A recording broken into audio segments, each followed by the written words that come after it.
ওকে, দেখো তো ফিজিক্স আমাদের অনেক আগাইছে, ভালোই আগাইছে। কি কি পড়ছি আমরা দেখো। চ্যাপ্টার 1 তো আর লাস্টে দেখাবো। চ্যাপ্টার 2 পড়ছি আমরা, চ্যাপ্টার 3 পড়ছি, চ্যাপ্টার 4 পড়ছি, 5 6 পড়ছি, 6 7 পড়ছি লাস্ট ক্লাসে। এর আগে আমরা 10 12 পড়ছিলাম একটা ক্লাসে। ঠিক আছে, তাহলে আমাদের এখন আজকের ক্লাসের পরে আমাদের আর মাত্র 2টা ক্লাস লাগবে ফিজিক্স শেষ হইতে। ঠিক আছে, এখানে আমাদের একটা ক্লাস লাগবে, আর এই দুইটায় আমাদের একটা ক্লাস লাগবে, আর আজকে এই দুইটা আমরা আজকে ক্লাসে পড়বো। ঠিক আছে, টোটাল 3 লেকচারে আমাদের ফিজিক্স শেষ হবে। হ্যাঁ হবে, ক্লাস হবে। দেখো, সো এই হচ্ছে আমাদের শিডিউল। ঠিক আছে, ওকে। তাইলে আমরা আজকের লেকচারের পর আর 2টা ক্লাস করলেই আমাদের ফিজিক্স শেষ হয়ে যাবে, তখন আমাদের ফিজিক্স নিয়ে প্যারা নেই। আমাদের একটু কম আগাইছে হচ্ছে, তুলনামূলক কম আগাইছে হচ্ছে কেমিস্ট্রি, ওদিকে বায়োলজিও 9টা চ্যাপ্টার শেষ হয়েছে। ঠিক আছে, এরপরে আর অল্প কয়েকটা চ্যাপ্টার আছে। সো আমাদের ম্যাথ তো অনেক ভালো আগাইছে, ম্যাথ আর বেশি চ্যাপ্টার নাই, সর্বোচ্চ 3-4টা চ্যাপ্টার আছে এরকম, বাকিগুলো শেষ হয়ে গেছে। সো আমরা কেমিস্ট্রিটা শেষ করব, আমাদের হাতে ভালোই সময় আছে। ঠিক আছে, ভালোই সময় আছে, তাও তোমাদের সিলেবাস আগে শেষ করতে পারলে ভালো। আগে শেষ করলে তারপর তোমরা রিভাইজ করতে থাকলা, ক্লাস যেটা তুমি কম বুঝছো এটা আবার করলা, রেকর্ড দেখলা, আবার এক্সামগুলো তুমি আবার ভালো করে পড়ে, অনেকে সব এক্সাম হয়তো ভালো করে পড়ে তুমি দিতে পারো নাই, অনেকে সে আবার ভালো করে পড়ে ওই এক্সামটা আবার রিপিট দিলা, এরকম করে তোমরা রিভাইজ করলা। আর ফাইনাল মডেল টেস্ট তো আছেই, সাবজেক্ট ফাইনাল তো আছেই, এগুলো হচ্ছে আমরা পড়বো। ঠিক আছে, আচ্ছা 11 চ্যাপ্টারটা হয় না, এটা আমাদের পড়তে হবে। এটা আমরা তাইলে 5 এর সাথে পড়বো। ঠিক আছে, এটা বাকি আছে। ওকে, ঠিক আছে, তাহলে আমরা শুরু করি। মেরিট লিস্ট দিব না, মেরিট লিস্ট দিয়ে তো লাভ নাই, তোমরা এক্সাম দাও এক একদিন এক একজন, তাহলে মেরিট লিস্ট কেমনে দিব? মেরিট লিস্ট দিব না এখন থেকে, এখন তো খালি এক্সাম দিবা, যার যখন ইচ্ছা তখন সে দিবা, মেরিট লিস্ট নাই কোনো। ওকে, তো আজকে আমরা যে চ্যাপ্টারটা পড়বো, যে 2টা চ্যাপ্টার পড়বো, এই 2টা হচ্ছে মেইনলি মুখস্থ চ্যাপ্টার। এর মধ্যে তেমন ম্যাথমেটিক্যাল কিছু নাই, মানে 2টা চ্যাপ্টার থেকেই কোনো ম্যাথ নাই, শুধু থিওরিটিক্যাল। ঠিক আছে, বাট থিওরিটিক্যাল এই জায়গা থেকে কোশ্চেন আসতে পারে, যেহেতু এনডিসি এডমিশনে একটা বড় পোর্শন থিওরিটিক্যাল থাকে, যার মধ্যে ম্যাথ থাকে না কোনো। সো আমরা ইম্পর্টেন্স দিয়ে পড়বো 2টা চ্যাপ্টার। ঠিক আছে, কি কি পড়তে হবে এটা তোমাদের বলে দেবো, জাস্ট মেইনলি বেশি জিনিস নাই 2টা চ্যাপ্টারে, এমনি অল্প জিনিস আছে, এটা আমরা পড়ে ফেলবো। 13 14। আচ্ছা দেখো, সো আমরা যে চ্যাপ্টার দিয়ে শুরু করবো এটা হচ্ছে চ্যাপ্টার 13, এবং এটা হচ্ছে আধুনিক পদার্থবিজ্ঞান ও ইলেকট্রনিক্স। ঠিক আছে, আধুনিক পদার্থবিজ্ঞান। এখন আমি তোমাদের আগে একটু এটার ইতিহাস বলি যে আধুনিক পদার্থবিজ্ঞান কি। আধুনিক পদার্থবিজ্ঞান হচ্ছে মোটামুটি 19 শতকের শুরুর দিকে, বুঝছো, 19 শতকের শুরুর দিকে খুব গুরুত্বপূর্ণ 4টা ডিসকভারি সায়েন্সে হয়েছিল। ঠিক আছে, খুব গুরুত্বপূর্ণ মেইনলি 5টা ডিসকভারি, 4টা ডিসকভারিকে ধরা হয়। একটা হচ্ছে ম্যাক্স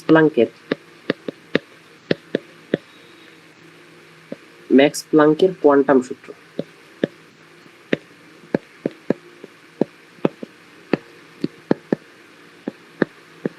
এবং বাকি 3টা ডিসকভারি হচ্ছে আইনস্টাইনের মেইনলি। একটা হচ্ছে স্পেশাল রিলেটিভিটি, একটা হচ্ছে ব্রাউনিয়ান মোশন,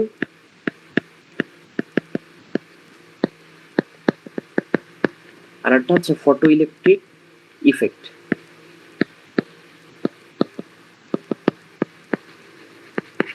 এই 4টা ডিসকভারি হয়েছিল 19 শতকের শুরুর দিকে, বুঝছো। এবং এই 19 শতকের শুরুর দিকে আমরা মূলত আলোর যে ধর্ম আছে না, আলো বা লাইটের ধর্ম সম্পর্কে ভালো করে একটু জানতে পারছি, যে লাইট জিনিসটা আসলে একটা কণা হিসেবেও কাজ করে, আবার একটা তরঙ্গ হিসেবেও কাজ করে। এই জিনিসগুলো আমরা তখন প্রথম জানতে পারছি। তো জানতে পেরে আমাদের হয়েছে কি, বিজ্ঞানীরা তখন ভাবছিল যে তার মানে মনে হয় ফিজিক্স নিয়ে তো আমরা সেই হাজার হাজার বছর থেকে কাজ করতেছি, তাই না? ফিজিক্স নিয়ে কাজ কে শুরু করছিল জানো? থেলিস। এই থেলিস সম্ভবত 5-6 হাজার বছর আগে ফিজিক্স নিয়ে কাজ করা শুরু করছে। সেই থেলিসের হাত ধরে অনেক বিজ্ঞানী পার হয়ে 15শো শতাব্দীতে এসে নিউটন কাজ করলো, 1900-তে এসে আইনস্টাইন কাজ করলো। এরা সবাই কাজ বাজ করে 19 শতকের শুরুর দিকে সবাই ভাবছিল যে মনে হয় পদার্থবিজ্ঞানের সকল আবিষ্কার এই 4টা আবিষ্কার হওয়ার মাধ্যমে শেষ হইল, বুঝছো? এবং পদার্থবিজ্ঞানের সবকিছু মনে হয় আমরা জেনে গেছি। পদার্থবিজ্ঞানে আর জানার মতো আর কিছুই নাই। এটা আমরা 19 শতকের শুরুর দিকে বুঝছিলাম। বাট যখন 19 শতকের শুরুতে কোয়ান্টাম মেকানিক্স নামের একটা জিনিস শুরু হইল, মানে এই 4টা আবিষ্কারের সাথে সাথে এই জিনিসটা হয়েছে যে কোয়ান্টাম মেকানিক্স। কোয়ান্টাম মেকানিক্স নামের একটা জিনিসের উদয় হইল, তখন আমরা বুঝতে পারছি যে আমাদের পদার্থবিজ্ঞান নিয়ে জানা শেষ তো নয়, বরং সবে শুরু। পদার্থবিজ্ঞানের অজানা রহস্য জানা আমাদের সবে শুরু, ঠিক আছে? এই জন্য 19 শতকের পরের সময়ে যে পদার্থবিজ্ঞানের ধারণা, সেটাকে আমরা বলি মডার্ন ফিজিক্স বা আধুনিক পদার্থবিজ্ঞান, বুঝছো? এর আগে যে পদার্থবিজ্ঞান আমরা শিখছি এটাকে আমরা বলি ক্লাসিক্যাল ফিজিক্স। ক্লাসিক্যাল ফিজিক্স বা চিরায়ত বলবিদ্যা, বুঝছো? এখন এই যে মডার্ন ফিজিক্স, এই মডার্ন ফিজিক্সের সাথেই রিলেটেড হচ্ছে ইলেকট্রনিক্স। ইলেকট্রনিক্স বলতে বোঝায় পদার্থবিজ্ঞানের জিনিসগুলা ইউজ করে আমরা আমাদের বাস্তব জীবনে যেসব যন্ত্রপাতি বানাই সেই যন্ত্রপাতির আধুনিকায়ন, বুঝছো? সো এই চ্যাপ্টারে মেইনলি আমরা এই দুইটা জিনিস নিয়ে শিখবো, আধুনিক পদার্থবিজ্ঞানের ধারণাগুলো কি আর ইলেকট্রনিক্স কি, ঠিক আছে? মেইনলি ইলেকট্রনিক্স নিয়ে তোমাদের পড়াশোনা, তোমাদের আধুনিক পদার্থবিজ্ঞান নিয়ে পড়াশোনা কম। আচ্ছা, সো প্রথম ধারণা হচ্ছে তেজস্ক্রিয়তা বা রেডিও অ্যাক্টিভিটি। দেখো রেডিও অ্যাক্টিভিটিটা একটু বোঝাই।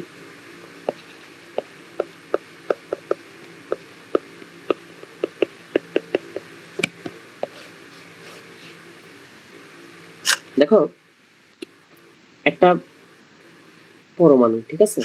এই পরমাণুর মধ্যে কি থাকে? মধ্যে থাকে হচ্ছে নিউক্লিয়াস। এটা হচ্ছে নিউক্লিয়াস।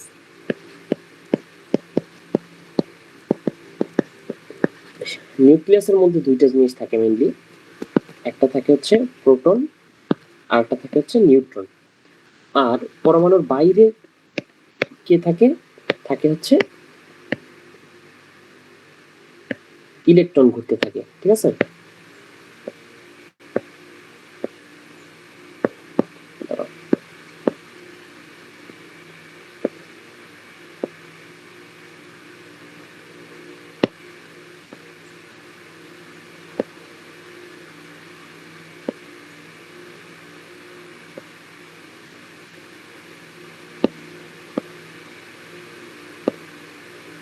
এই ধরো এরকম আর কি, ঠিক আছে? ধরো এটার প্রত্যেকটা কক্ষপথে অনেকগুলো ইলেকট্রন আছে, প্রত্যেকটা কক্ষপথে ইলেকট্রন আছে অনেকগুলো। আমি র্যান্ডমলি এঁকে দিই এরকম, তাহলে আমরা বুঝলাম এগুলো হচ্ছে ইলেকট্রন। সো পরমাণুর গঠনটা কি? যে কেন্দ্রের মধ্যে নিউক্লিয়াসের মধ্যে প্রোটন এবং নিউট্রন থাকে এবং বাইরে ইলেকট্রন ঘুরতে থাকে। এখন আমরা জানি যে আমাদের যে বিভিন্ন বিক্রিয়া টিক্রিয়া, সব বিক্রিয়াগুলো মেইনলি পরমাণুর বাইরের স্তরের ইলেকট্রন সম্পর্কিত, ঠিক আছে? প্রোটন আর নিউট্রন মোটামুটি স্টেবল এবং এটা কোনো চেঞ্জ হয় না, ঠিক আছে? প্রোটন আর নিউট্রন কখনো চেঞ্জ তেমন একটা হয় না। কিন্তু যখন পরমাণুর আকার অনেক বাড়তে থাকে, ভর অনেক বাড়তে থাকে, নর্মালি 83 যখন ক্রস করে, 83 পারমাণবিক সংখ্যা যখন ক্রস করে কোনো একটা পরমাণু, তখন দেখা যায় যে পরমাণুর কেন্দ্রটা এরকম স্ট্যাবেল আর থাকে না, এরকম স্ট্যাবেল আর থাকে না, বরং এটা আস্তে আস্তে আনস্টেবল হয়ে যায়, বুঝছো? 83 ক্রস করার পর এটা মূলত আস্তে আস্তে আনস্টেবল হয়ে যায়। তখন হয় কি যে এইটার মধ্য দিয়ে বিভিন্ন জিনিস বের হয়ে আসে, বিভিন্ন জিনিস বের হয়ে আসে। মেইনলি শক্তি আকারে বিভিন্ন জিনিস বের হয়। কি কি জিনিস বের হয়? মেইনলি আলফা, বিটা, গামা, এইসব কণা বের হয়। আরো অনেকগুলো কণা বের হয়, কিন্তু মেইনলি তোমাদের শেখার জন্য আলফা, বিটা, গামা বোঝাই যথেষ্ট, ঠিক আছে? আলফা, বিটা, গামা বের হয়ে যায়। এর ফলে হয় কি যে এই পরমাণুটার প্রোটন সংখ্যাও কমে যায়, ভর সংখ্যাও কমে যায়, ঠিক আছে? আরো বিভিন্ন জিনিস কমতে বা বাড়তে পারে, আমরা সামনে দেখবো। এটা একটা গ্রোথ ধারণা যে রেডিও অ্যাক্টিভিটি হচ্ছে এইটা।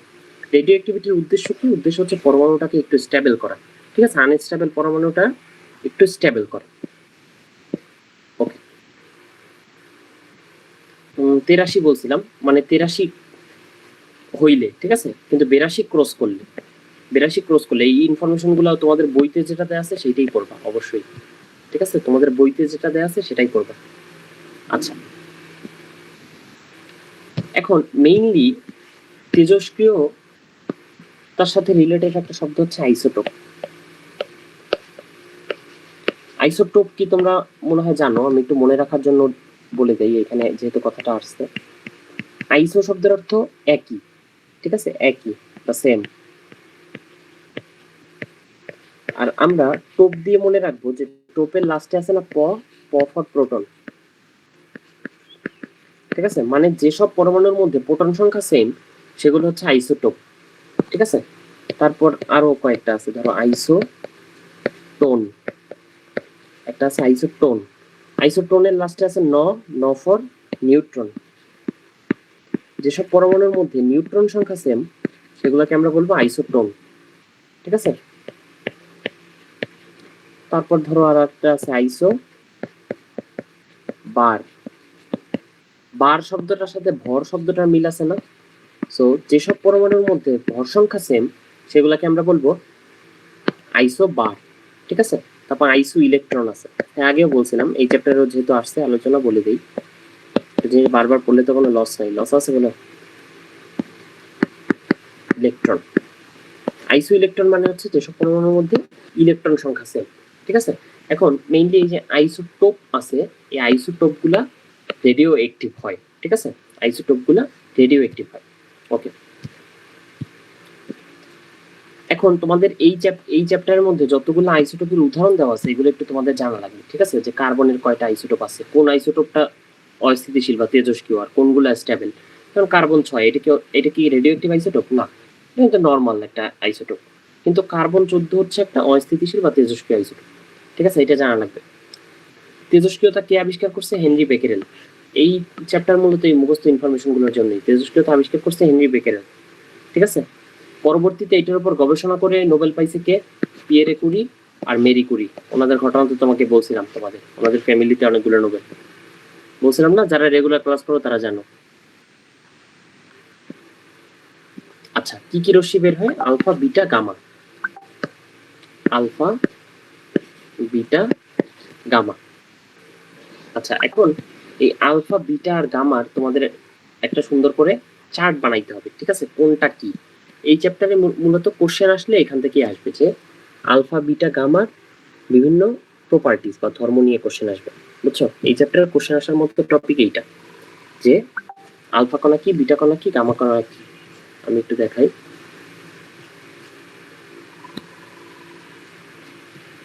তোমরা একটা সুন্দর চার্ট বানাবা, এমন একটা চার্ট বানাবা, আমি বিচ্ছিরি করে বানাই, তোমরা সুন্দর করে বানাবা। যে আমি আইপ্যাডে লিখতে লিখতে, বুঝছো, এমন অভ্যাস হয়ে গেছে, আইপ্যাডে তো একটা বাঁকা দাগ এরকম ধরে রাখলে সোজা হয়ে যায় না। এখন আমি ওই দিন ওই যে খাতার মধ্যে লিখতেছি, বুঝছো, ক্লাস নোট করতেছি, এখন ক্লাস নোটে এরকম আমি এরকম একটা বক্স বানাইছি, এরকম বাঁকা টাকা বক্স বানায় আমি এরকম ধরে বসে আছি যে কি রে এটা সোজা কেন হচ্ছে না, বুঝছো, অনেকক্ষণ ধরে বসে আছি। পরে আমার মনে পড়ছে ও এটা তো আইপ্যাড নেই, তো খাতা, এখান তো এটা সোজা হবে না, বুঝছো। আচ্ছা, তো এখন আমরা একটা বানাই, টেবিল বানাই, যেটার মধ্যে আমরা নোটটা করব, ঠিক আছে, জাস্ট রিভাইজ করার জন্য।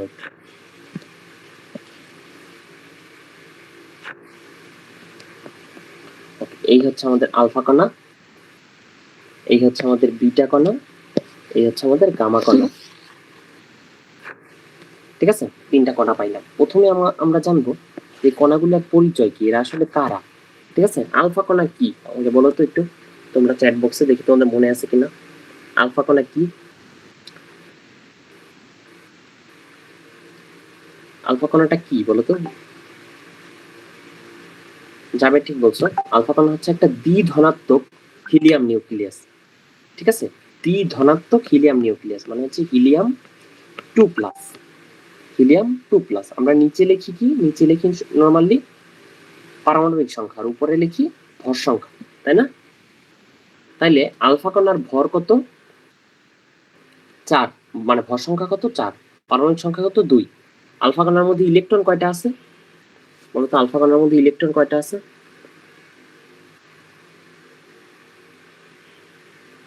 কয়টা আছে বলো?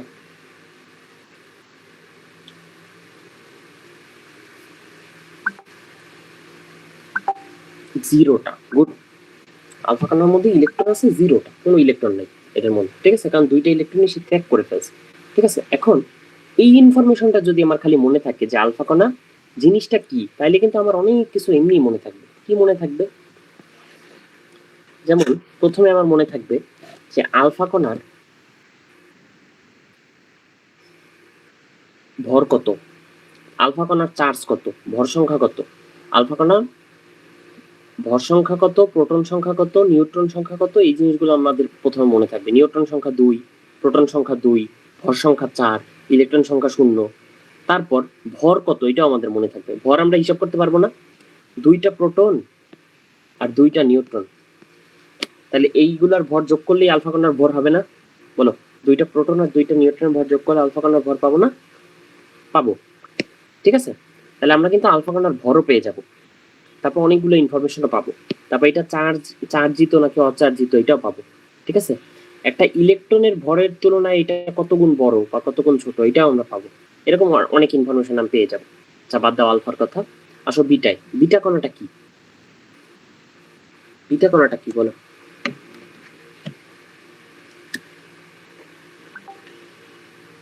ইলেকট্রন,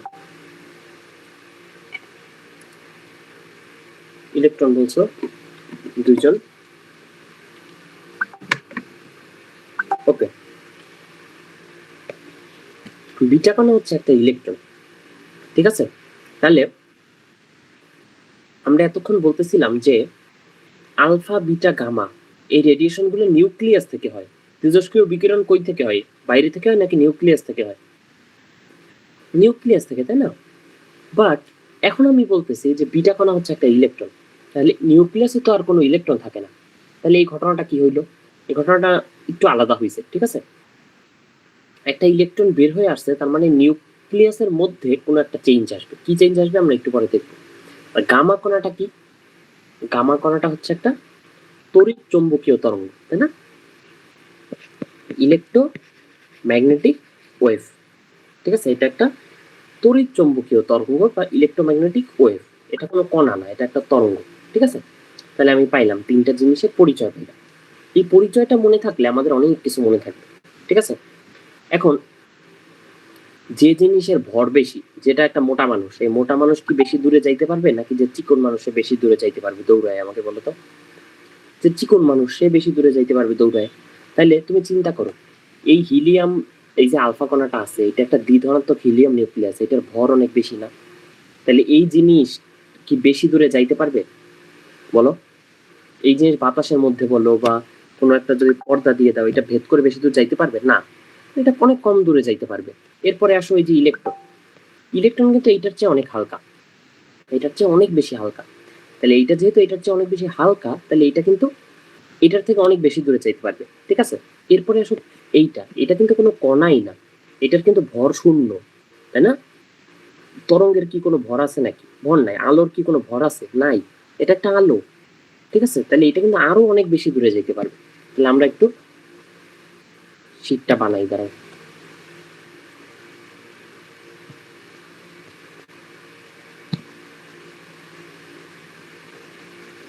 নাই,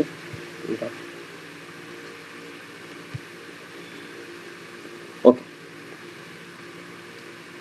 ওকে, এবার আমরা রেডি করি আসো। ওকে, তাহলে প্রথম যে তথ্যটা আমরা পাইলাম আলফা কণা নিয়ে, সেটা হচ্ছে আলফা কণা একটা দ্বিধনাত্মক হিলিয়াম নিউক্লিয়াস। এটা বাতাসের মধ্যে কত দূরে যায়? এয়ারের মধ্যে মাত্র 6 সেন্টিমিটার যাইতে পারে। ঠিক আছে, এই একটা ইনফরমেশন পাইলাম। এরপর এটার সাথে আমি বিটা রশ্মির ইনফরমেশনটাও যোগ করি। বিটা রশ্মি কত দূর যাইতে পারে? এটা কি তোমাদের বই আছে? বিটা রশ্মি কত দূর যাইতে পারে? তোমাদের বই ইনফরমেশনটা নাই না? একটু বলো তো, তোমাদের বইতে কি ইনফরমেশনটা আছে? তোমাদের আগের বইটাই ছিল। দাঁড়াও, আগের বইটা আমার কাছে আছে।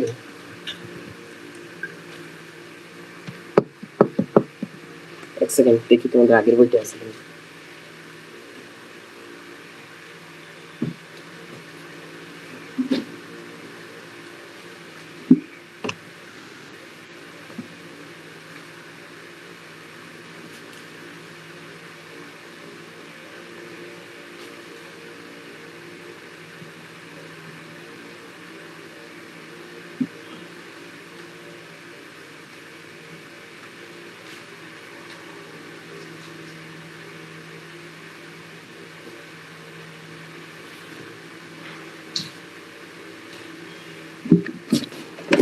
এক মিনিট ওয়েট করো, একটু দেখে জানাচ্ছি।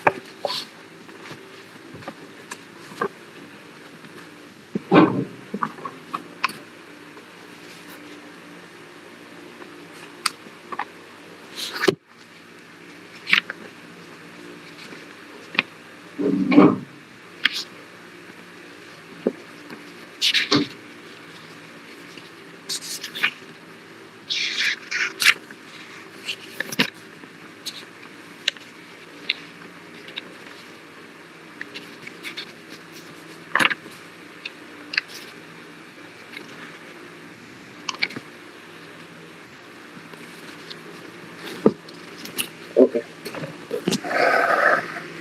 আচ্ছা, এই টপিকটা আমি তোমাদের দিয়ে দেবো।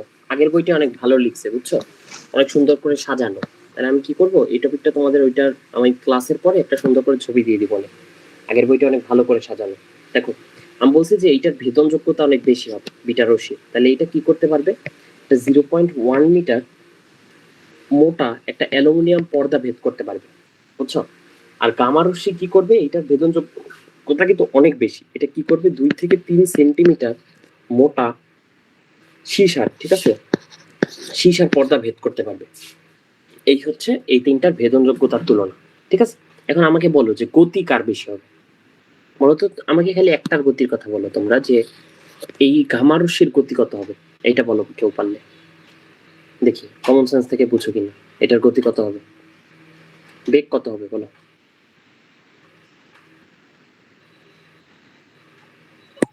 আলোর বেগ।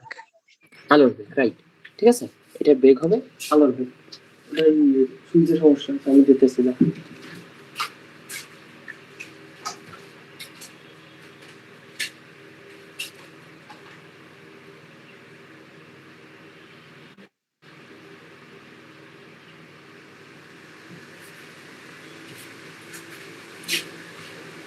ওকে, দেখো তাহলে গামা দেওয়া 3 থেকে 5 প্যারা নাই, এটা সমস্যা নাই, তোমাদের বইয়ের ইনফরমেশনই পড়বা। এখন এটার বেগ হবে হচ্ছে 3 × 10⁸ মিটার পার সেকেন্ড, কারণ এটা হচ্ছে আলোর বেগ, ঠিক আছে। গামা রশ্মির বেগ আমরা বুঝলাম। ইলেকট্রনের বেগ কত হবে, ইলেকট্রনের বেগ আলোর বেগের কাছাকাছি হয়, বাট আলোর বেগকে রিচ করতে পারে না, বুঝছো। সো এটা মেইনলি আলোর বেগকে আমরা সি দিয়ে ডিনোট করি না, এই সি এর 98% পর্যন্ত হইতে পারে হাইয়েস্ট, বুঝছো, এরকম হইতে পারে। আর আলফা রশ্মি যেহেতু অনেক মোটা সোটা একটা মানুষ, এই জিনিসের বেগ অতটা বেশি হয় না, কম হয়, বুঝছো। আমাকে একটু বলো যে আলফা রশ্মির চার্জ কত, এটা আমাকে পারলে একজন বলো। আলফা রশ্মিটার চার্জ কত, চার্জ সংখ্যা না বরং চার্জ কত, কত কুলম্ব বলো।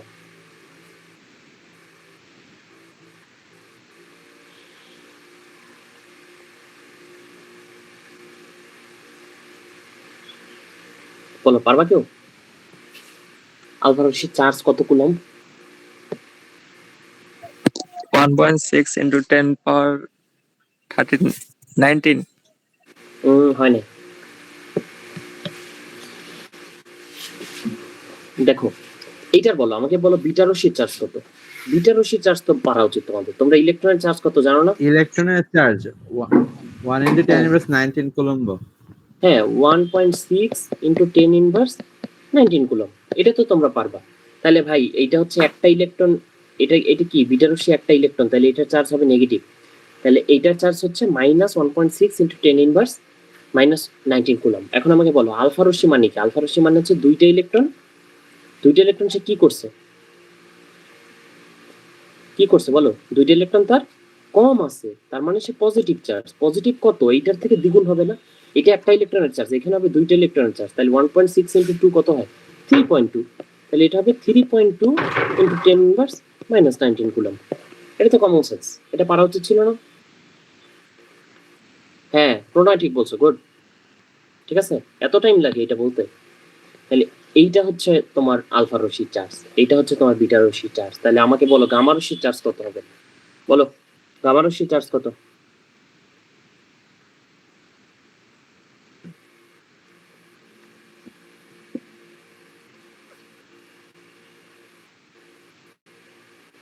জিরো। গুড, গামা রাশি চার্জ জিরো। একটু চিন্তা করলেই তো বোঝা যায় এটা একটা ওয়েভ, ইলেকট্রোম্যাগনেটিক ওয়েভ। আলোর কোনো চার্জ আছে নাকি? নাই। এবার চিন্তা করো, যে লোকটার চার্জ আছে সেই লোকটাই তো চৌম্বক ক্ষেত্র বিদ্যুৎ ক্ষেত্র দ্বারা বিচ্যুত হবে, আর যে লোকটার চার্জ নাই সে কি চৌম্বক ক্ষেত্র বিদ্যুৎ ক্ষেত্র দ্বারা বিচ্যুত হবে? হবে না। তাহলে আলফা রশ্মি কি চৌম্বক ক্ষেত্র দ্বারা বিচ্যুত হবে? অবশ্যই হবে, অনেক বেশি হবে, কারণ তার চার্জ অনেক বেশি। বিটা রশ্মি কি হবে? বলো, বিটা রশ্মি কি হবে?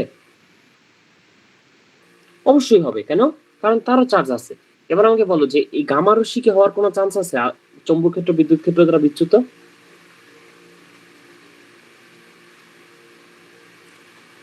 হবে না। ঠিক আছে, হবে না, কারণ এটা কোনো চার্জই নাই, এটার কোনো চার্জ নাই, এটার কোনো ভর নাই।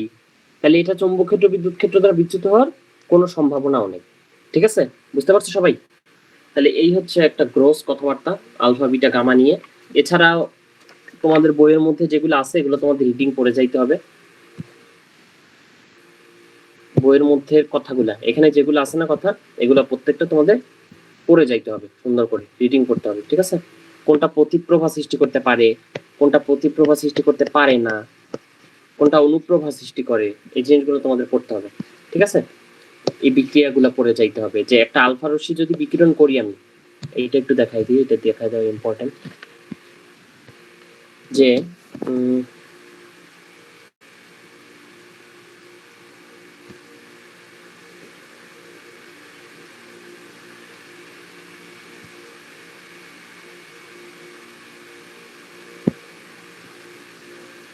আচ্ছা এটা দেখো, এখন দেখো যে ধরো এই হচ্ছে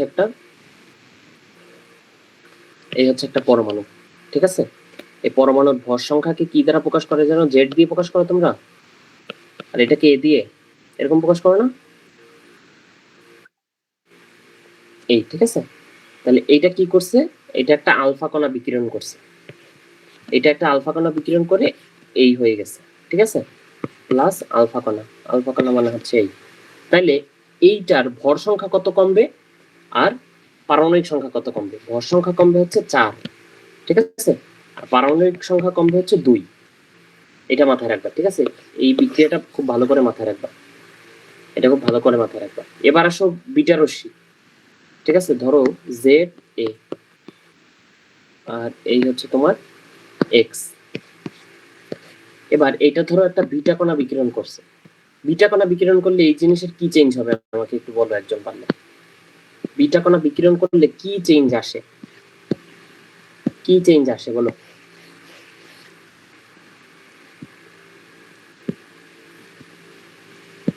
বলো।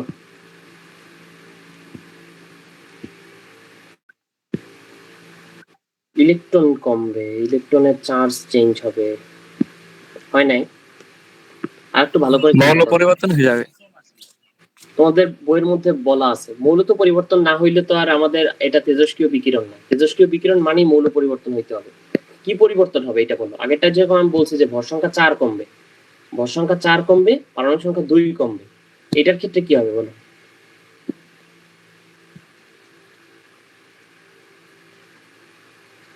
আমাদের বইয়ের মধ্যে কথাটা নাই, দুঃখজনক, কিন্তু বইয়ের মধ্যে কথাটা মনে হয় নাই। প্রোটন নিউট্রন হবে। তাহলে কি হইলো? প্রোটন নিউট্রন হলে কি হবে বলতো? হবে হচ্ছে 1 বাড়বে। ঠিক আছে, পারমাণবিক সংখ্যা 1 বাড়বে, কিন্তু ভর সংখ্যা সেম থাকবে। বুঝছো? পারমাণবিক সংখ্যা 1 বাড়বে। বুঝতে পারছো? বলো, বুঝতে পারছো কিনা? বুঝতে পারছো? প্রোটন সংখ্যা 1 বাড়বে, রাইট? প্রোটন সংখ্যা 1 বাড়বে। ওকে ওকে, প্রোটন সংখ্যা 1 বাড়বে, কিন্তু কিন্তু কেন ভর সংখ্যা বাড়লো না আমাকে বলো তো, যে কেন ভর সংখ্যা বাড়বে না?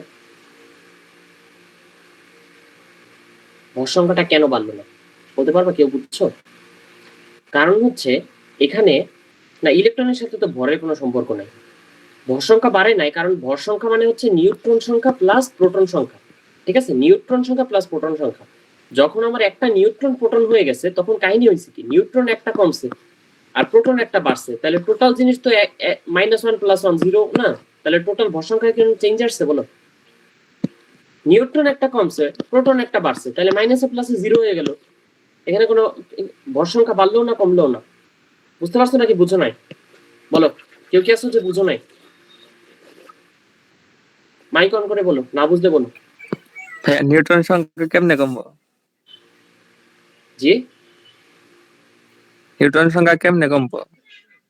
নিউট্রন সংখ্যা কেমনে কমবে? কারণ হচ্ছে একটা নিউট্রন প্রোটন হয়ে গেছে, ঠিক আছে? তোমার ধরো তোমার একটা রুমের মধ্যে 10টা মেয়ে ছিল, 10টা ছিল ফিমেল আর 10টা ছিল মেল, ঠিক আছে? 10টা ছিল ফিমেল আর 10টা ছিল মেল। এখন ধরো একটা এর মধ্যে একটা ছেলে আছে, যে ছেলেটা বিটিএস ফ্যান, ঠিক আছে? তাহলে এই ছেলেটা কি হয়েছে? এই ছেলেটা মেয়ে হয়ে গেছে। তাহলে এখন মেয়ে আছে কয়টা? মেয়ে আছে 11টা। ছেলে আছে কয়টা? ছেলে আছে 9টা, ঠিক আছে? তাহলে আগে টোটাল রুমের মধ্যে মানুষ ছিল কয়জন? 20 জন। এখন টোটাল রুমের মধ্যে মানুষ কয়জন? 20 জন। তাহলে টোটাল মানুষ সংখ্যা কি চেঞ্জ হয়েছে? হয় নাই। টোটাল মানুষের সংখ্যা কিন্তু সেম আছে, কিন্তু ছেলের সংখ্যাটা কমে গেছে, মেয়ের সংখ্যাটা বেড়ে গেছে। এবার ঘটনা বুঝছো কিনা বলো? এবার না বুঝলে কিন্তু এটা দুঃখজনক। জি বুঝছি। বুঝছো? তাহলে ঠিক আছে, ওকে। তোমাদের মধ্যে কেউ বিটিএস ফ্যান থাকলে আর কষ্ট পেও না, মজা করে বলছি। বিটিএস ফ্যান হওয়া খারাপ না, এটাও ভালো। আচ্ছা ঠিক আছে, তাহলে আমরা কি করলাম? আমরা কিন্তু খুব গুরুত্বপূর্ণ একটা জিনিস শিখলাম, সেটা হচ্ছে তেজস্ক্রিয়তায় একটা মৌলের মধ্যে কি চেঞ্জ আসে। এখন এইটা যদি তুমি পারো, তাহলে তোমাকে আমি একটা প্রবলেম দিই, প্রবলেমটা সলভ করো। তোমাকে আমি বললাম যে কার্বন 6 যে আইসোটোপটা আছে, এই আইসোটোপটা একটা আলফা কণা ত্যাগ করে, ঠিক আছে? আলফা কণা বিকিরিত হয়, বিকিরিত হয়ে যে কার্বনটা তৈরি করলো বা কার্বনের যে আইসোটোপটা তৈরি করলো, সেই আইসোটোপের ভর সংখ্যা কত, পারমাণবিক সংখ্যা কত। আবার এই সেম কার্বন একটা বিটা কণা ত্যাগ করলো, ত্যাগ করার পর যে আইসোটোপ তৈরি করলো, সেই আইসোটোপের ভর সংখ্যা কত, পারমাণবিক সংখ্যা কত। এইটা কার্বন থাকবে না, সো এটাকে এক্স এক্স লিখে দিই। এইটা হচ্ছে 1 নাম্বার প্রবলেম, এটা হচ্ছে 2 নাম্বার প্রবলেম। করো।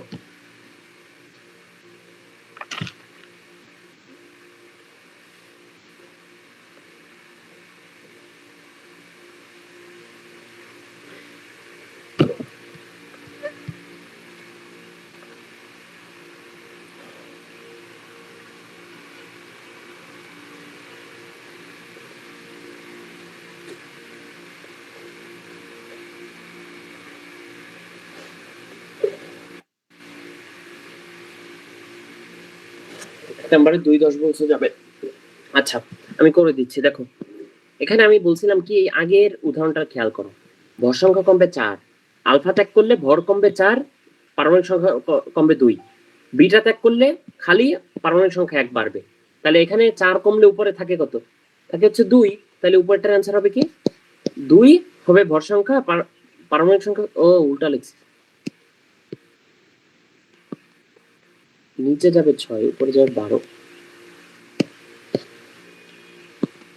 নিচে যাবে 6, উপরে যাবে 12, ঠিক আছে?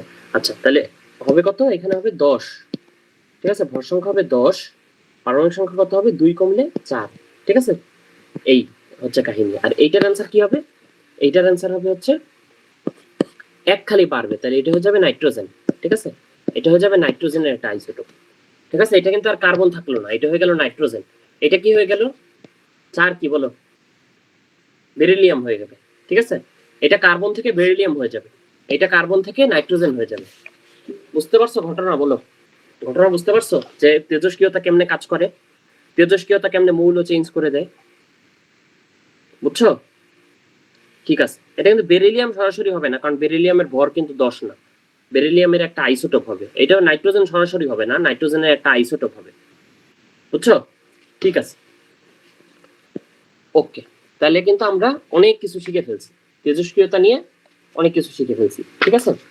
আচ্ছা এবার কি করব? তেজস্ক্রিয়তার একক সম্পর্কে জানা লাগবে আমাদের। একক, যে কোনো কিছু শিখলে, ফিজিক্সে যে কোনো কিছু শিখলে সেটা একক আমরা শিখে ফেলবো। এই হচ্ছে একক। তেজস্ক্রিয়তার এসআই যে একক আছে, সেই এসআই এককের নাম কি? এসআই এককের নাম হচ্ছে বেকেরেল, বেকেরেল, ঠিক আছে? বিকিউ দিয়ে প্রকাশ করে, ঠিক আছে? তেজস্ক্রিয়তার এসআই একক হচ্ছে বেকেরেল। বেকেরেল মানে হচ্ছে 1 সেকেন্ডে একটা পরমাণু যদি ক্ষয় হয়, ঠিক আছে, 1 decay per second, 1 decay per second. আর আরেকটা কনভেনশনাল একক আছে, কনভেনশনাল বা একটা প্রচলিত একক আছে, সেটা হচ্ছে 20। ঠিক আছে, তাহলে তেজস্ক্রিয়তার 2টা একক শিখলাম আমরা, 3টা একক শিখলাম মেইনলি। এসআই একক হচ্ছে বেকেরেল অথবা ডিকে পার সেকেন্ড, আর কনভেনশনাল একক হচ্ছে 20। ওকে, আচ্ছা, তেজস্ক্রিয়তা কই কই ব্যবহার করে এই জিনিস তোমার বই থেকে খুব ভালো করে তোমার পড়া লাগবে। ঠিক আছে, কোশ্চেন এইখান থেকে আসবে, অধ্যায় পড়াচ্ছি তারাও তেজস্ক্রিয়তার ব্যবহার। এইটা তোমার একদম 5 স্টার টপিক। ঠিক আছে, এইটা হচ্ছে 5 স্টার টপিক। কোন তেজস্ক্রিয়তা কোনটায় ব্যবহার করে, মানে কোন আইসোটোপ কিসে ইউজ হয়, এই জিনিস তোমার একদম ভালো করে পড়াই লাগবে। ঠিক আছে, কোনো কথা নাই, এই জিনিস তোমার একদম ভালো করে পড়া লাগবে। আচ্ছা, এটা পড়ে নিবা ভালো করে। আর অর্ধ আয়ু বা হাফ লাইফ কি, এটা একটু পড়াই দিই। হাফ লাইফ বা অর্ধায়ু, অর্ধায়ু মানে হচ্ছে ধরো তোমার কাছে 5 কেজি খাবার ছিল। ঠিক আছে, এখন তুমি প্রত্যেক সেকেন্ডে খাবার খাইতেছো, খাইতে এক সময় এটা 2.5 কেজি হবে খাবার, তাই না? তাহলে এই 2.5 কেজি বানাইতে ধরো তোমার 1 ঘন্টা লাগছে, তার মানে 1 ঘন্টায় তোমার খাবারটা অর্ধেক হইছে। ঠিক আছে, তাহলে এই খাবারের অর্ধায়ু হচ্ছে বা টি হাফ হচ্ছে 1 ঘন্টা। বুঝতে পারছো? বলো, যে টাইমে কোন একটা পরমাণু ক্ষয় হইতে হইতে, তেজস্ক্রিয়তার মাধ্যমে তো পরমাণু ক্ষয় হয়, তাই না? ক্ষয় হইতে হইতে অর্ধেক হয়ে যায়, ওই টাইমটাকে বলে হচ্ছে অর্ধায়ু। যে টাইমে কোনো পরমাণু ক্ষয় হয়ে অর্ধেক হয় ওইটা হচ্ছে। তাহলে তুমি মনে রাখো, 1 ঘন্টায় তোমার খাবার 2.5 কেজি হয়েছে, 2 ঘন্টায় কি তোমার খাবার 0 হবে? 2 ঘন্টায় কি তোমার খাবার 0 হবে না? এইটা হচ্ছে বোঝার ব্যাপার, যে 1 ঘন্টায় 2.5 কেজি হয়েছে, পরের 1 ঘন্টা কি হবে, এইটার অর্ধেক হবে। 2.5 কেজির অর্ধেক কত? 1.25 কেজি। তার মানে 2 ঘন্টায় কিন্তু তোমার খাবার 0 হচ্ছে না, 2 ঘন্টায় তোমার খাবার হচ্ছে 1.25 কেজি। এই 1.25 কেজি প্রথম 5 কেজির কি, প্রথম 5 কেজির 1/4। ঠিক আছে, পরের 1 ঘন্টায় কি হবে, আরো অর্ধেক হবে। আরো অর্ধেক হইলে এটা কত হবে, হবে হচ্ছে 72 পয়েন্ট মানে 0.725 কেজি। ঠিক আছে, তার মানে 3 ঘন্টা পর তোমার খাবার বাকি আছে 0.725 কেজি, যেটা প্রথম যে 5 কেজি নিয়ে তুমি শুরু করছিলা সেইটার 1/8। এটা হচ্ছে তোমার বোঝার ব্যাপার। ঠিক আছে, তার মানে কি হচ্ছে, যে একবার অর্ধায়ু গেলে তোমার খাবার হয় আগের খাবারের অর্ধেক, 2 বার অর্ধায়ু গেলে তোমার খাবার হয় আগের খাবারের 1/4 বা 1.2 স্কয়ার, আরো 3 বার অর্ধায়ু গেলে তোমার খাবার হয় আগের খাবারের 1/8। ঠিক আছে, 1.2 টু দি পাওয়ার 3 স্কয়ার। মানে হচ্ছে যতবার অর্ধায়ু যাবে সেটা হচ্ছে 2 এর উপরে পাওয়ার আকারে গুণ হবে। ঠিক আছে, 2 এর উপরে পাওয়ার আকারে গুণ হয়ে এরকম পাওয়া যাবে। তাহলে তোমাকে যদি আমি বলি যে কতক্ষণ পর তুমি, ধরো তুমি 5 কেজি পরমাণু নিয়ে শুরু করছিলা। ঠিক আছে, 5 কেজি পরমাণু নিয়ে শুরু করছিলা যাদের অর্ধায়ু হচ্ছে 2 ঘন্টা। কতক্ষণ পর তুমি যা দিয়ে শুরু করছিলা সেটার 1/8 পাবা বা 1/8 বাকি থাকবে? বলো। 1 অর্ধায়ু পর থাকবে অর্ধেক, 2 অর্ধায়ু পর থাকবে 1/4, 3 অর্ধায়ু পর থাকবে 1/8। মানে 3 দুগুণে 6, যেহেতু একটা অর্ধায়ু 2 ঘন্টা করে, তার মানে 3 অর্ধায়ু কতক্ষণ, 6 ঘন্টা করে। তাহলে 6 ঘন্টা পরে তোমার 1/8 বাকি থাকবে। বুঝাইতে পারছি? বলো, কঠিন একটা কনসেপ্ট, কিন্তু বুঝাইতে কি পারছি? এখন যদি এই জিনিসটা একটু বুঝে যাও, ইন্টারমিডিয়েটে উঠে দেখবা যে একদম ইজি হয়ে গেছে। ইন্টারমিডিয়েটে এই অর্ধায়ুর কনসেপ্টটা আছে তোমাদের। আমি সারা জীবন ফিজিক্স পড়াইতাম, বুঝছো? সব কোচিং এ টোচিং এ, ইভেন রেটিনায় উদ্ভাসে আমি কোচিং মানে ফিজিক্স পড়াইছি। বাট দেখা গেছে এখন যে ইন্টার কোর্স লঞ্চ করছি এটা হচ্ছে বায়োলজি। কারণ হচ্ছে পড়তেছি মেডিকেলে, মানুষজন আমার কাছে ফিজিক্স পড়তে গেলে ভাববে ভাই মনে হয় ফিজিক্স পারে না, ভাইয়ের কাছে কি পড়বো, এই জন্য বায়োলজি পড়াচ্ছি, বুঝছো? বায়োলজিও পড়াইছি, বাট ফিজিক্স বেশি পড়াইছি, যেহেতু আমি ইঞ্জিনিয়ারিং প্রিপারেশন ছিল, ফিজিক্স আমার একটা প্যাশনের সাবজেক্ট ছিল। আচ্ছা, তাহলে অর্ধায়ু তুমি বুঝতে পারছো আশা করি, অর্ধায়ের একক তেজস্ক্রিয়তার একক বুঝতে পারছো। এখন দেখি তোমাদের বইয়ে সিরিয়ালে কি কনসেপ্ট আছে। ইলেকট্রনিক্সে ঢুকে গেছে, ভ্যাকুয়াম টিউব, সার্কিট, এগুলোর মধ্যে বোঝার কিছু নেই। এগুলা খালি কত সালে কে কোনটা আবিষ্কার করছে, এটা পড়বে, ঠিক আছে? এটা হচ্ছে তোমার জিকের মতো করে এই জিনিসগুলো আসতে পারে। ট্রানজিস্টর কে আবিষ্কার করছে, এটা পড়বা, ঠিক আছে? ইন্টিগ্রেটেড সার্কিট কত সালে প্রথম ইউজ হয়েছে, এটা পড়বা। এর মধ্যে বোঝার কিছু নেই। এটা ইন্টারের সূত্র। জাবের তুমি যেটা বলছো এটা ইন্টারের সূত্র, এটা ইন্টারমিডিয়েটে উঠে শিখবা, এখন শেখার দরকার নেই এই জিনিস। এটা হচ্ছে অর্ধয় বের করার জন্য ইন্টারের একটা সূত্র। তারপর ভিএলএসআই এর পূর্ণরূপ কি? Large scale integration.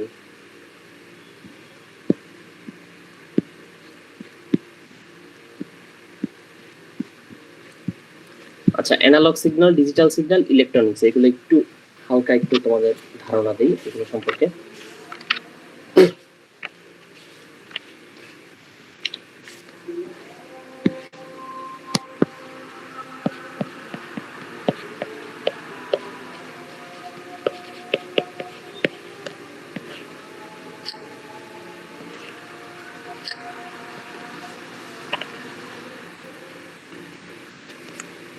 গতকালকে তোমাদের ক্লাসটা আপলোড দিতে যে ভুলে মেইন গ্রুপটা আপলোড করে দিয়েছিলাম, পরে আমি খেয়াল করিনি, আমি দেখি যে ক্লাসটা নাই, পরে আবার আপলোড করছি, পরে আজকে দেখি যে ওইটা মেইন গ্রুপে আপলোড হয়েছিল, পরে ডিলিট করে দিয়েছি। 1 মিনিট একটু ওয়েট করো, আজানটা শেষ হোক।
আলজেরিয়া কেমনে?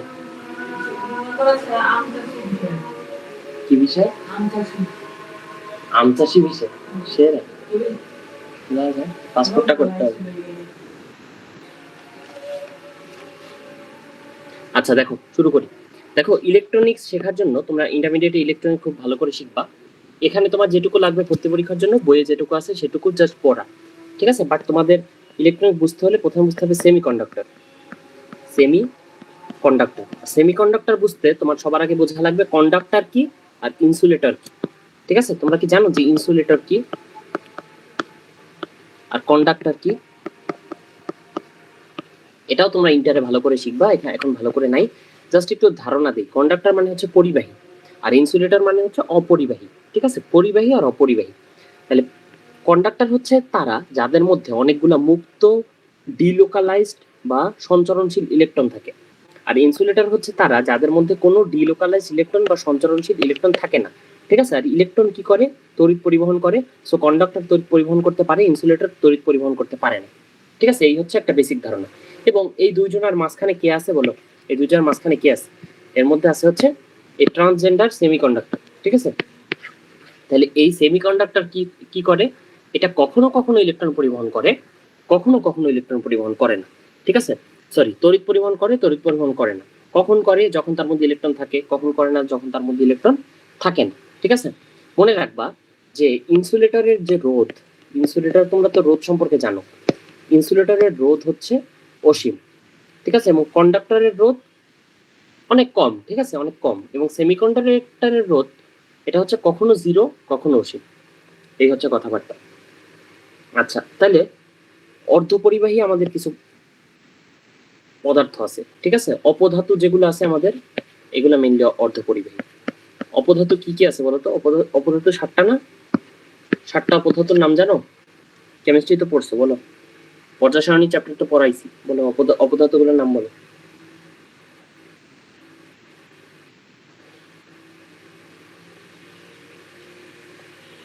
বলো, বলতে পারবা? পর্যায় সারণীর মধ্যে খুব সুন্দর করে আছে না অপধাতুগুলোর নাম? সিলিকন, আর কি আছে বলো? বোরন, আর কি আছে? আর্সেনিক, আর কি আছে বলো? 7টা অপদার্থ আছে, কেমিস্ট্রি বই থেকে পড়বা, ঠিক আছে। একটু ইম্পর্টেন্ট প্রশ্ন কেমিস্ট্রি। জার্মেনিয়াম, না, ফসফরাস না, ফসফরাস না, জার্মেনিয়াম। জার্মেনিয়াম। আচ্ছা, তাহলে এই 7টা পড়ে নিবা, ঠিক আছে। এই 7টা একটু পড়ে নিবা বই থেকে, যে কি কি অপদার্থ আছে। তোমাদের বইয়ে মনে হয় 6টা আছে, 6টা পড়ে নিবা। এখন মেইন কাহিনী হচ্ছে এই অপধাতুর মধ্যে সর্বশেষ শক্তি স্তরে ইলেকট্রন কয়টা থাকে? অপধাতু সর্বশেষ শক্তি স্তরে ইলেকট্রন থাকে 4টা, ঠিক আছে। 4টা ইলেকট্রন থাকে। এখন 4টা ইলেকট্রন থাকা মানে হচ্ছে সে অন্য 4টা এরকম থাকে। ধরো আমি একটা সিলিকনের একটা কেলাসের ছবি আঁকি, ধরো এই একটা সিলিকন আছে, ঠিক আছে।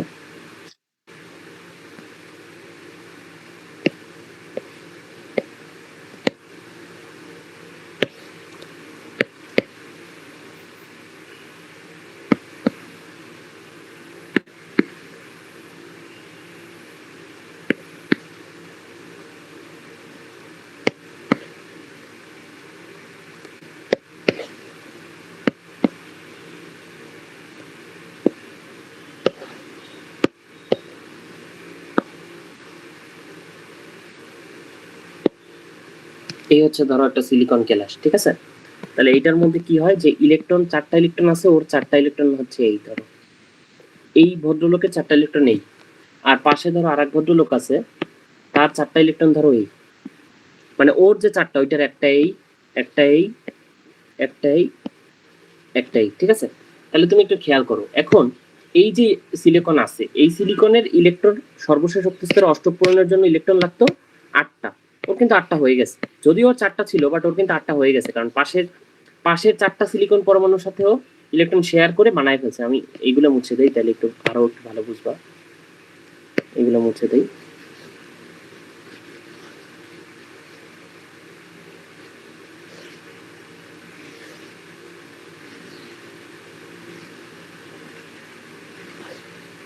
এই, ঠিক আছে। এবার কিন্তু তুমি বুঝতেছো যে এই প্রত্যেকটা সিলিকন পরমাণু কিন্তু 8টা ইলেকট্রন পেয়ে গেছে, ঠিক আছে। 8টা ইলেকট্রন পেয়ে গেছে, তাহলে তার কিন্তু অষ্টক পূরণ করতে কোনো সমস্যাও হচ্ছে না। সেকেন্ডলি, তার কিন্তু এক্সট্রা কোনো ইলেকট্রন নাই যে ইলেকট্রন দিয়ে সে তড়িৎ পরিবহন করবে। তাইলে একটা বিশুদ্ধ সিলিকনের যে স্ফটিক বা বিশুদ্ধ সিলিকনের যে একটা কেলাস, এটা কি তড়িৎ পরিবাহীর মতো কাজ করবে নাকি তড়িৎ অপরিবাহীর মতো কাজ করবে বলো? অপরিবাহী। অপরিবাহীর মতো কাজ করবে, রাইট, তাই না? একটা বিশুদ্ধ সিলিকনের কেলাসের মধ্যে কোনো মুক্ত ইলেকট্রন নাই দেখে এটা একটা তড়িৎ অপরিবাহীর মতো কাজ করবে। বাট আমি যদি এটার তো এইটার মধ্যে, ঠিক আছে, এই সিলিকনটা সরায়, ধরো এখানে একটা আমি 3 যোজি পরমাণুর একটা মৌল বসায় দিচ্ছি, 3 যোজি, যার মধ্যে 3টা ইলেকট্রন আছে। তাহলে কি হবে, যে এখানে একটা ইলেকট্রনের গ্যাপ তৈরি হবে, ঠিক আছে। একটা ইলেকট্রনের অভাব তৈরি হবে, সেই গ্যাপটা তড়িৎ পরিবহন করতে পারবে। অথবা ধরো আমি 5 যোজি একটা মৌল বসায় দিচ্ছি, তখন কি হবে, এখানে সব জায়গায় 4টা আছে, 4টা আছে, এখানে একটা এক্সট্রা থাকবে, এখানে একটা এক্সট্রা থাকবে। সেই এক্সট্রাটা বের হয়ে যে তড়িৎ পরিবহন করবে। এরকম প্রত্যেকটা মৌল থেকে একটা একটা এক্সট্রা বের হয়ে সেটা তড়িৎ পরিবহন করবে। ঠিক আছে, তার মানে আমি বুঝতেছি যে বিশুদ্ধ কোনো অর্ধপরিবাহী তড়িৎ পরিবাহীর মতো কাজ করে না, বরং অপরিবাহীর মতো কাজ করে। কিন্তু আমি যদি এটার মধ্যে ভেজাল মিশাই তখন এটা তড়িৎ পরিবহন মতো কাজ করে। এই যে ভেজাল মিশানোর প্রক্রিয়া, এটাকে বলে ডোপিং। বুঝছো? ডোপিং মানে হচ্ছে ত্রিযোজী কিছু মৌল মিশানো অথবা পঞ্চযোজী কিছু মৌল মিশানো। বুঝছো?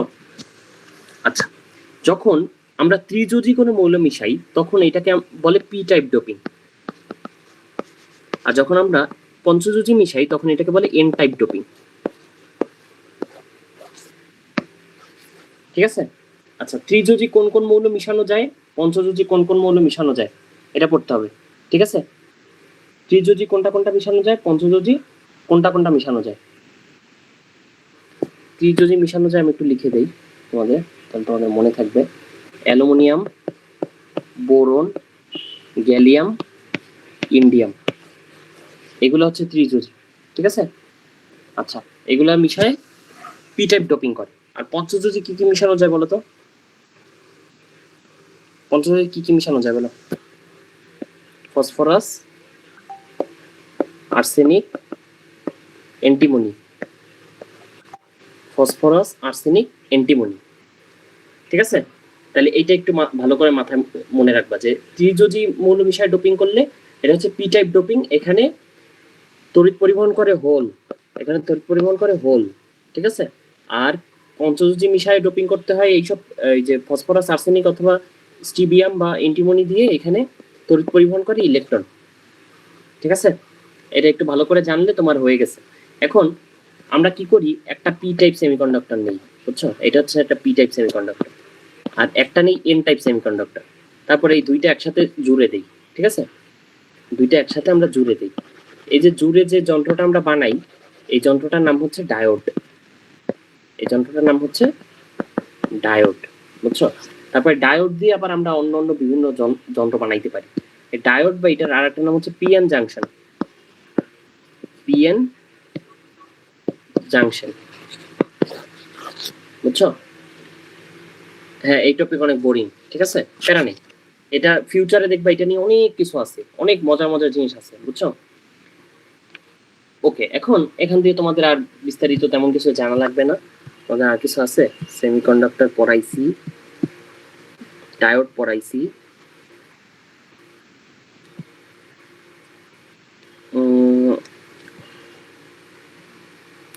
আচ্ছা। তারপর ট্রানজিস্টর হচ্ছে তিনটা একসাথে জোড়া দেওয়া। ঠিক আছে, দুইটা দিলে ওইটা হচ্ছে পিএন জাংশন, আর তিনটা দিলে ওইটা হচ্ছে ট্রানজিস্টর। এনপিএন ট্রানজিস্টর হয়, পিএনপি ট্রানজিস্টর হয়। বুঝছো? এনপিএন ট্রানজিস্টর হয়, পিএনপি ট্রানজিস্টর, দুই ধরনের ট্রানজিস্টর আছে। আচ্ছা, ওকে।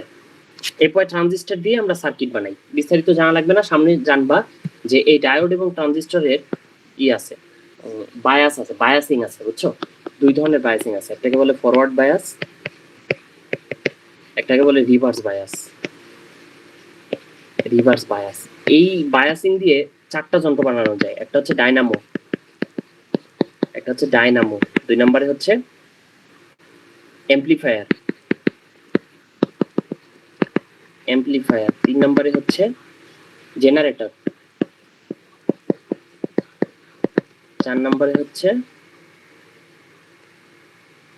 কি জানো, এসি কে ডিসি কারেন্ট বানায় কোন যন্ত্র বলো তো? এসি কারেন্টকে ডিসি কারেন্ট বানাইতে পারে কোন যন্ত্র? ডায়োড। তোমরা তো খালি ডায়োড পড়ছো। আচ্ছা, প্যারা নাই, তোমাদের জন্য ডায়োড। ঠিক আছে, আচ্ছা। তাহলে এই চারটা জিনিস হচ্ছে আমরা বায়াসিং দিয়ে বানাইতে পারি। এগুলো তোমরা ফিউচারে অনেক সুন্দর করে সামনে শিখবা, এখন এগুলো শেখার দরকার নেই। আচ্ছা, তো এই হচ্ছে তোমাদের কথাবার্তা। এরপরে এইখান থেকে তোমরা কি পড়বা জাস্ট এটা বলে দিই, সেটা হচ্ছে প্রত্যেকটা যন্ত্রের কম্পোনেন্ট গুলো পড়বা। ঠিক আছে, এখানে দেখবা অনেকগুলো যন্ত্রের বিবরণ আছে, এখানে পড়বা যে কম্পোনেন্ট। এখান থেকে কি প্রশ্ন আসবে হচ্ছে নিচের কোনটি মাইক্রোফোনের স্পিকারের কম্পোনেন্ট। ঠিক আছে, ধরো দিয়ে দেবে এখানে আর্মেচার, দিয়ে দেবে ধরো ডায়াফ্রাম, দিয়ে দেবে ধরো কয়েল। ঠিক আছে, এর মধ্যে যেটা স্পিকারের, তুমি ওই স্পিকারের কম্পোনেন্টটা হচ্ছে টিক মার্ক করবা। এখান থেকে কোশ্চেন আসার সম্ভাবনা কম, আসলে ওই যে ইতিহাস ঐতিহ্য থেকে আসবে, কে কোনটা আবিষ্কার করছে না করছে ওইখান থেকে, এই মধ্যের এইসব জিনিস থেকে কোশ্চেন আসবে না, বুঝছো? এইখান থেকে কোশ্চেন আসবে না, এইরকম ইনফরমেশন থেকে আসতে পারে, এইসব ইনফরমেশন থেকে কোশ্চেন আসতে পারে, এগুলো অন্যান্য চ্যাপ্টারেও আছে, বুঝছো? কিন্তু এই যে কোনটা কিভাবে কাজ করে না করে এই থেকে আসবে না, এটা থেকে আসতে পারে। ধরো এম এর পূর্ণরূপ, এফ এম এর পূর্ণরূপ, ঠিক আছে? কোনটায় কোন জিনিসটা সেম রাখা হয়? এফ এম মানে হচ্ছে ফ্রিকোয়েন্সি মডুলেশন, মানে হচ্ছে ফ্রিকোয়েন্সি চেঞ্জ করব, তাহলে সমান রাখবো কি? সমান রাখবো হচ্ছে বিস্তার বা কম্পাউন্ড, সরি বিস্তার বা অ্যামপ্লিটিউড।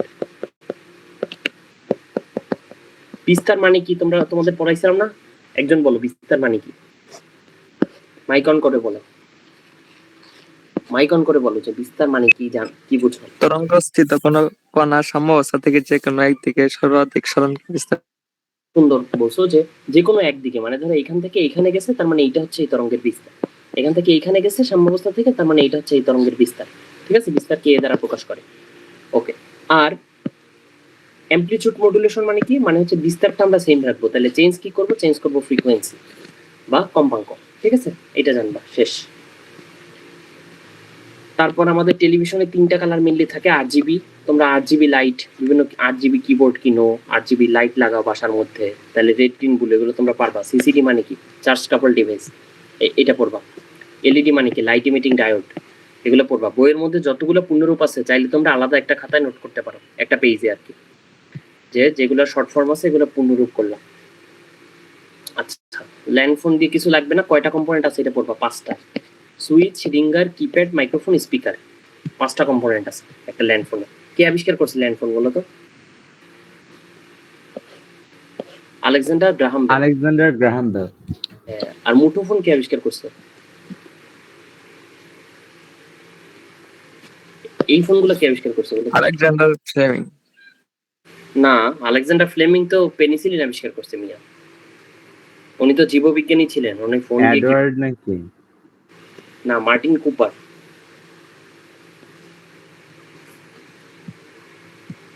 মার্টিন কুপার করছে এটা আবিষ্কার। ওকে, প্যারা নাই, এগুলো না পারলে, যেটা বইয়ে নাই এটা পারা লাগবে না। এই দেখছো বিটিএস, দেখছো এখানে চলে আসছে। বিটিএস পচানোর কিছু নাই, বিটিএস মানে হচ্ছে বেস ট্রান্সিভার স্টেশন, ঠিক আছে? আর সিম মানে কি? Subscriber identity module. এই চ্যাপ্টারে অনেকগুলো পূর্ণরূপ আছে, এই পূর্ণরূপগুলো মাস্ট তোমার পড়া লাগবে, ঠিক আছে? পূর্ণরূপ একটাও মিস দেওয়া যাবে না।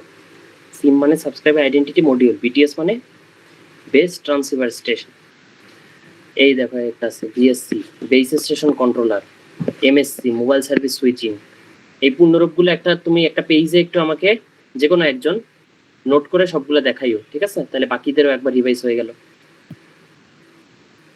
আচ্ছা, এই ফ্যাক্স কেমনে কাজ করতো জানো? ফ্যাক্স, এই ফ্যাক্সে হচ্ছে তোমার কাজ করতো, যে তোমরা মোর্স কোডের নাম শুনছো? তোমরা তো সব জেন জি, তোমরা তো এগুলোর নাম শোনার কথা। মোর্স কোড, মোর্স কোডের নাম শুনছো তোমরা? বলো তো। যে আন্দোলনের সময় যে সার্জিসকে যখন ধরে রাখছিল, তখন সার্জিস হচ্ছে পা দিয়ে এরকম ট্যাপিং ট্যাপিং ট্যাপিং ট্যাপিং করে, এরকম ড্যাশ দিয়ে আবার ট্যাপিং ট্যাপিং ট্যাপিং ড্যাশ দিয়ে কোড লিখতেছিল, মনে আছে? ওইটাকে বলে হচ্ছে মোর্স কোড, বুঝছো? এরকম tap tap tap tap dash tap, মানে dot dot dot dot dash, dot আর ড্যাশ ইউজ করে কোনো কিছু লেখা, বুঝছো? এইটা ইউজ করে মেনলি আমরা ফ্যাক্স মেশিন এইভাবে কাজ করতো, যে dot dot dot dot dash, dot dot dot dot dash, এরকম করে। ধরো এ মানে হচ্ছে ডট ডট ড্যাশ, বি মানে হচ্ছে ডট ডট ডট, সি মানে হচ্ছে ড্যাশ ড্যাশ ডট, এরকম প্রত্যেকটা অক্ষরের জন্য এরকম একটা মোর্স কোড আছে, বুঝছো? তো এই ফ্যাক্স মেশিনে আমরা এরকম মোর্স কোড দিয়ে কোনো কিছু লিখতাম, অপর প্রান্তে আরেকটা মেশিন আছে, ওইখানে ওই মোর্স কোড আরেকজন অনুবাদ করে, ধরো একদম ছোট ছোটই থাকতো। যেমন আমার দাদা যখন মারা গেছে, তখন আমার আব্বুকে এরকম ফ্যাক্স করে পাঠাইছিল যে ফাদার ইল কাম সুন, বুঝছো? ধরো ওই মাত্র 4টা শব্দ, ফাদার ইল কাম সুন, এরকম অল্প কিছু শব্দ পাঠাইতো, ওইটা অন্য প্রান্ত থেকে আরেকজন অনুবাদ করতো, করে এখানে ডিকোড করতো রিসিভার মেশিনে, বুঝছো? ফ্যাক্স মেশিন স্ক্যান করে আরেকজন এনকোড করতো, একজন এনকোড করতো আর একজন ডিকোড করে ওইটা আবার পাঠাই দিত। এইভাবে হচ্ছে ফ্যাক্স মেশিন কাজ করে। এখান থেকে পড়বা ল্যান কি, প্যান কি, এগুলো পড়বা, local area network, personal area network. খালি এইগুলা হচ্ছে মুখস্থ, এখান থেকে বোঝানোর কিছু নেই।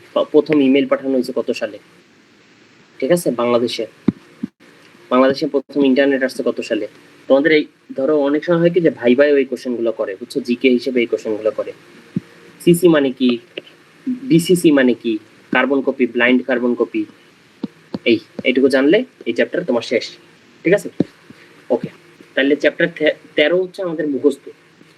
চ্যাপ্টার 13 আমরা মুখস্থ চ্যাপ্টারটা এখন একবার পড়বো, আবার লাস্টে একবার রিভাইজ করবো, কারণ মুখস্থ চ্যাপ্টার বারবার পড়া লাগে। আচ্ছা, এরপরে আসো চ্যাপ্টার 14-এ আমরা কি কি পড়বো। এটা হচ্ছে আমাদের চিকিৎসা বিজ্ঞানের কয়েকটা যন্ত্রপাতি নিয়ে এই চ্যাপ্টারে আলোচনা, বুঝছো? যেগুলা ধরো প্রথম নোবেল পুরস্কার ফিজিক্সে দেওয়া হয়েছিল কাকে, বলতে পারবা? প্রথম নোবেল পুরস্কারটা একদম, এখানে কেউ বলতে পারবা যারা আছো? 1901 সালে তো প্রথম নোবেল পুরস্কার দেওয়া হয়েছিল। না, মেরি কুরি না। 1901 সালে তো প্রথম নোবেল পুরস্কারটা দেওয়া হয়েছিল। এটা কাকে দেওয়া হয়েছিল বলো? ফিজিক্সেরটা দেওয়া হয়েছিল উইলহেলম রন্টজেনকে। Wilhelm Roentgen. রন্টজেন কেন এই পুরস্কারটা পাইছিল? এক্স রে আবিষ্কারের জন্য পাইছিল, বুঝছো? এক্স রে আবিষ্কারের জন্য রন্টজেন এক্স রে আবিষ্কার করছিল 1896 সালে। পরে উনি 1901 সালে প্রথম নোবেল পুরস্কার ফিজিক্সে পাইছে এক্স রের জন্য। এখন দেখো, এক্স রে জিনিসটা কিন্তু আমাদের ডাক্তারদের জিনিস, এটা কিন্তু চিকিৎসা বিজ্ঞানের জিনিস। তাইলে এই নোবেলটা দেওয়া উচিত ছিল না চিকিৎসা বিজ্ঞানে? এটা কিন্তু চিকিৎসা বিজ্ঞানের নোবেল, কিন্তু দিছে ওই সময় ফিজিক্সে। কারণ কি? কারণ হচ্ছে তখনও পর্যন্ত এই জিনিসটা বোঝা যায় না যে এই জিনিসের ব্যবহার চিকিৎসা বিজ্ঞানে এত ব্যাপক আকারে হবে, বুঝছো? এখনো এক্স রে চিকিৎসা বিজ্ঞানে সেই প্রায় 150 বছর আগের ঘটনা, অথচ এখনো এক্স রে চিকিৎসা বিজ্ঞানের এক্স রে ছাড়া কল্পনাই করা যায় না কোনো রোগের প্রগনোসিস, বুঝছো? সো এই চ্যাপ্টারে আমরা কি করবো, যে চ্যাপ্টারটা বায়োলজি রিলেটেড, বাট ফিজিক্সের মূলনীতি নিয়ে বায়োলজিতে যে আলোচনা করা হয় সেইগুলো। ওকে, তাহলে এখানে কয়েকটা জিনিস আলোচনা করা হয়েছে। তোমার এখান থেকে কি ওই যে কোনটা কেমনে কাজ করে না করে কিছু জানা লাগবে না ভর্তি পরীক্ষার জন্য। তুমি খালি কি জানবা? খালি জানবা হচ্ছে ইনফরমেশন, ঠিক আছে? খালি জানবা ইনফরমেশন।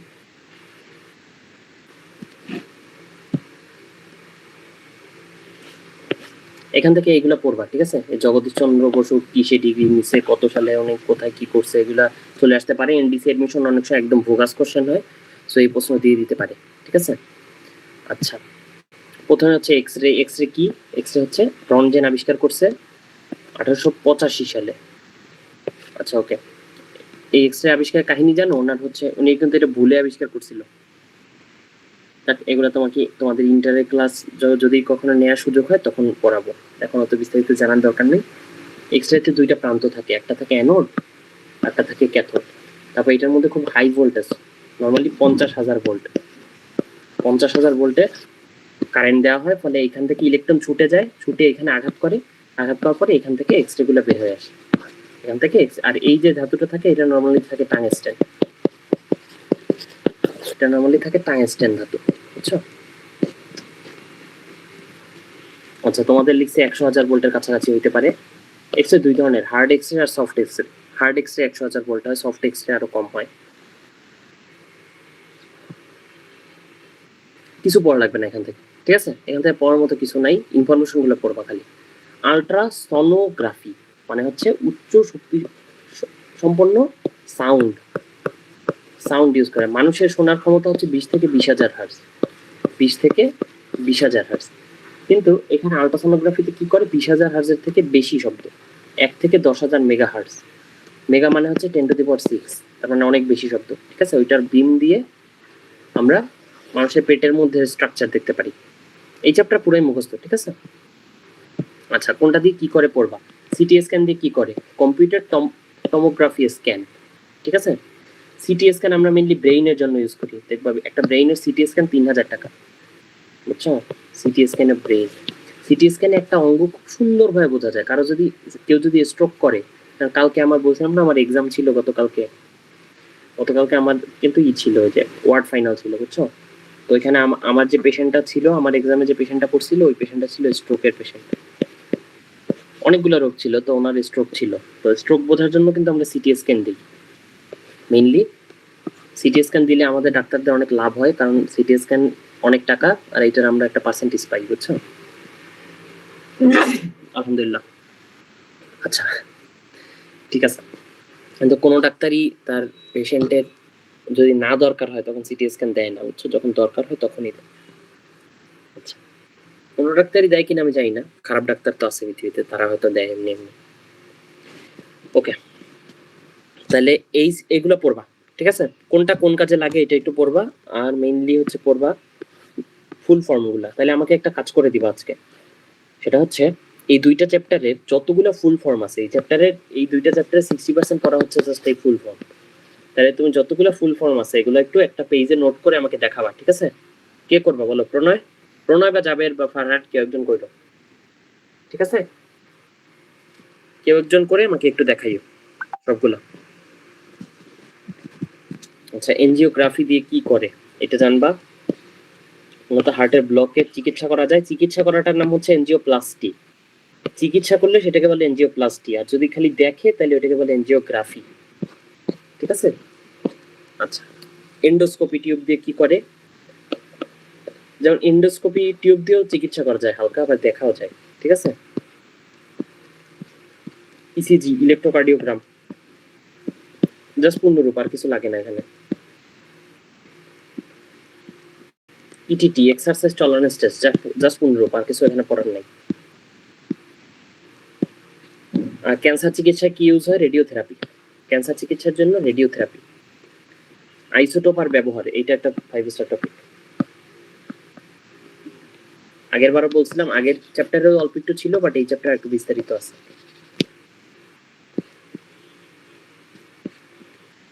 এখানে একটু বিস্তারিত আছে, কোবাল্ট দিয়ে কি করে, কোনটা দিয়ে থাইরয়েড চিকিৎসা করে, কোনটা দিয়ে এই ফসিলের বয়স জানা যায়, অন্যান্য কয়েকটা চ্যাপ্টারেও আছে তোমাদের আইসোটোপের ব্যবহারটা, ঠিক আছে? এটা একটু সুন্দর করে পড়বা, পড়লে শেষ।